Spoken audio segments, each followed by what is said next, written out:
Hello, and welcome to another video by ES Repair. I am your host, Mr. Fix-It. With the popularity of YouTube, users are uploading videos on everything from movie reviews to do-it-yourself projects.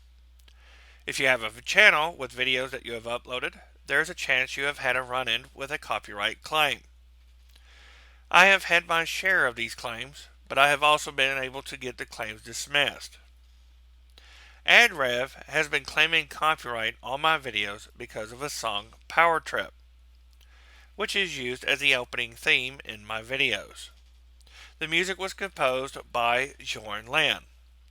AdRev claims to represent copyright owners and want to ensure they are properly compensated for their work. I can respect that. After all, distribution or sharing any copyright material without the proper license or permission from the owner is a violation of the United States copyright law. To ensure users are abiding to copyright laws, YouTube uses a process called Contentid. It's a digital fingerprinting system that content creators can use to identify and manage their copyrighted material. Any video uploaded to YouTube is compared against audio and video files registered with Contentid by the content owner, looking for any matches to their work. YouTube's website states Contentid is intended to protect copyright owners from unauthorized use of their work. Any copyright owner can use Contentid to scan uploaded videos for their copyright material. All a copyright owner has to do is provide evidence of which they control rights to the material. They are required to complete an agreement explicitly stating that only content with proper license or rights can be used as references. They must also provide the geographic locations of ownership if it's not worldwide. If a copyright material is found, Contentid will block the video and the user is notified. The user has 5 days to respond to the claim. If the user doesn't respond within those 5 days, the claimant can mute audio that matches their music or sound recording, block the video from being viewed, monetize the video by running ads against it, and in rare cases share revenue with the uploader, and they can track the video's viewership statistics. If you dispute the claim, you are required to provide proof that you have the right or the license to use the material. After the dispute is filed, the claimant has 30 days to respond. The claimant can then decide to release the claim, or they can request that YouTube takes down the video, which puts a copyright strike against you. During this period, the user will not gain any revenue from the video, but the claimant can receive revenue. For 4 years, I have shown documentation to both YouTube and AdRev that I do have the license granted by the owner to use the song Power Trip in my videos.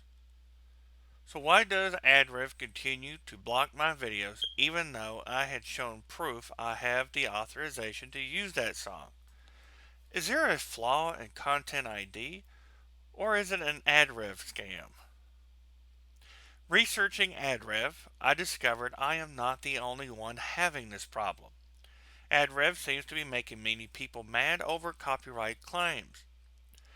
Now, I can't speak for those people because I do not know what had transpired with those parties.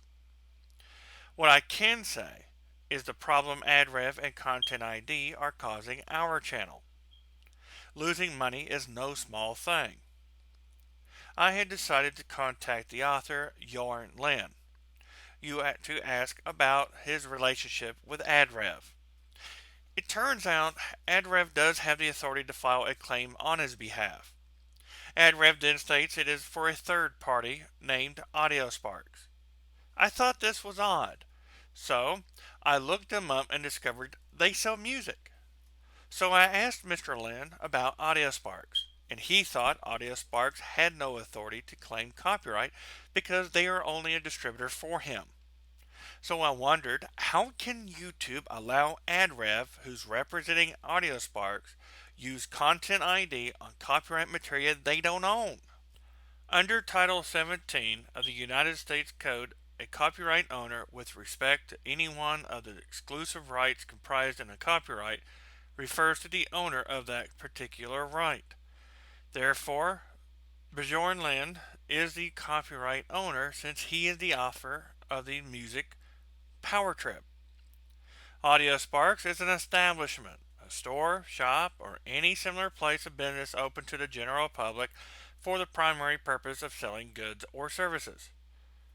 So again, how is Audio Sparks justifying the claim of ownership? Why should they receive revenue from my videos? I decided to contact YouTube to have some questions answered. Their response: YouTube does not mediate copyright disputes. It's between the user and the claimant. Sometimes you'll get a claim from several different copyright owners for different pieces of content you used in your video. You could also end up with several claims for the same piece of content from companies that own rights to the work in different countries. If the policy that the claimant has set with their claim is a block or track your video, this policy will be temporarily lifted until your dispute is resolved. During this time, your video will not be monetized. If you have monetization enabled on your video and the claimant wants to monetize the video as well, we will continue to show ads on it and set the revenue aside until the dispute is resolved. Once the dispute is resolved, we'll pay the revenue earned during the dispute to the appropriate party. Now that's interesting. I did not know that any business who owned rights to the work could also file a Content ID claim. Well, since AdRev was the claimant, I decided to contact them for some answers. They were very helpful answering my questions. I had expressed my frustration because of all their Content ID claims on my videos. They were able to assist with the claims and had explained what was happening.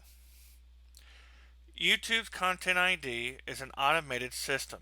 Once a copyright is detected, the system is automatically red flags it and a Content ID claim is activated on the video. Whitelisting is reserved for clients who have a contractual agreement with AdRev and is rarely offered because YouTube doesn't have a way to whitelist specific songs. A whitelist on a client's channel covers all of their songs. We have an obligation to those contracted clients. We know the removal of claims can be frustrating at times. Our goal is to make sure all invalid claims are removed immediately. Okay, there is a flaw in Content ID. Between YouTube and AdRev, after a dispute has been resolved, nothing prevents a reclaim on the video. This means that once you proved your right to use the material in the video, every Tom, Dick, and Harry who has rights to the material can still file a Content ID claim, blocking your video again and again. Until YouTube improves their Content ID's abilities, you can expect some aggravation from copyright holders.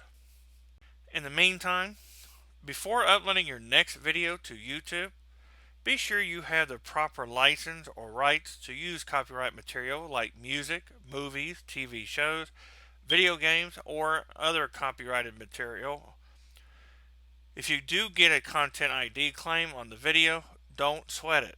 Just show the claimant your license or right to use the material and they may lift the claim. Keep in mind, if you dispute a claim, you better be able to back it up and you could end up being removed from YouTube.